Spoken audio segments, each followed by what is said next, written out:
There are JavaScript development environments for it. You could develop in Java. You name it. You could put Scheme, Smalltalk. You find a language. You know what? Somebody has probably implemented it for Linux. So frankly, if you're of a type that you like to, if you want to learn how to program, you can't ask for a better system, because if you get a Microsoft Windows system, you have no programming languages. You have to buy things like Visual C++ or C#, and you have to add those into your system at a cost.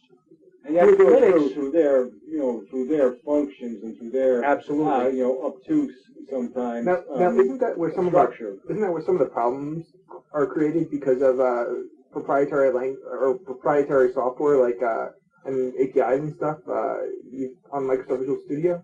Yeah, absolutely. If you write things for Microsoft Visual Studio or for C#, generally they are only going to run in that Microsoft environment, because Microsoft ties things in very tightly to their APIs, which tie in very tightly into the operating system. If you write stuff under Linux, now there are different ways you can tie it into Linux if you wish, or you can write it in a more portable manner. You could write stuff. Frankly, I think there's a C# interpreter for Linux. I believe there is. Mono? Yeah, Mono is an interpretation of that. That's what I was looking for. Okay. So you can write things on Linux that will work on C++ and Windows. You can write things that will port easily over to Windows or over to the Mac or over to any system you desire, because the operating system doesn't tie you in quite as tightly. The programming languages are there, and they tend to be more standard programming languages. And they're converted. I mean, they go through a conversion process. So your interpreters. Yeah, if you were or compilers. If you wrote a program under Linux, say in C or C++, you would take it over to Windows and you would run it on their compiler. If you keep the requirements low, if you don't tie into the libraries of Linux, you should be able to compile it over on the Windows side. And you can do that to some degree from Windows to the Linux side, but if you get into their graphical, if you get into their Visual Basic, that is going to tie tightly into their stuff, and that stuff will not as easily. So essentially, the open source stuff tends to be more portable from Linux to Windows than it would be for, say, writing in Microsoft Visual Studio and trying to get that to run on Linux. Right. Now, that stuff's not portable. It is much harder to port. I'm not going to say it's not portable at all, but it's a much harder path to take. We have no incentive here in open source to lock anybody out. To create any burden for somebody making a choice to write Windows software if that's what they choose to do. Right. If you were to write generic C in Windows, you could very easily port that over to Linux, but most people don't choose to do that. They tend to choose to use the proprietary Microsoft tools, which tie you into that environment. So in this open source idea, let's say if I want to invest some time and do some tweaking and some fiddling, I could take that new version I created, essentially, the new operating system I created by essentially tweaking the existing one, and I could redistribute that. Absolutely. And I could, if I wanted to, I could receive some compensation for that redistribution? Absolutely. I'll just give a quick overview of the GPL, which is what most versions of Linux are released under, because they must be released under it, and you'll see why in a minute. Basically, it says this code is free to use. You've got it. The source code is available to you. You can take this code, do whatever you like with it. But if you distribute that code, if you pass that on to somebody else, you must pass the source code on to the next person. So if you want to take the Linux kernel, the core of the operating system, and change it to work in a way that better suits you, you just can't close it.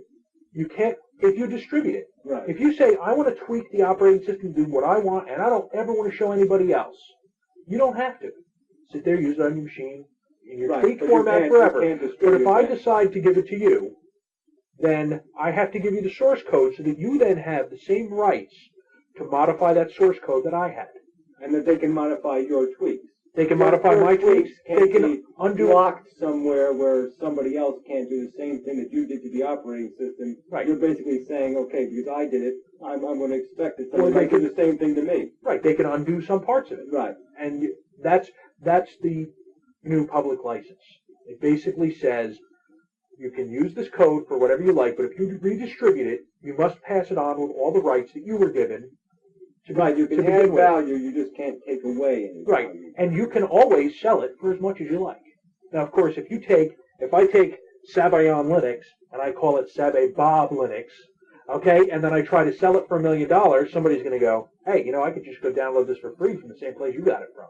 So there is some limit as to what you're going to be able to get out of it. But if I create enough value in this, someone may want to pay money for my version of Linux. Right. I mean, even for a configuration, because some people don't want to go to the trouble of Exactly. optimizing. Or there's a lot of Right. I could tweak this in a manner that I like, and I can give it to you and say, you know what, you can have it for free. If you'd like support for this, because you're not as advanced a Linux user as I am, you can pay me for support. That's perfectly legal. So people that say, the GPL is like communism, you can't make any money doing it, oh, you most certainly can.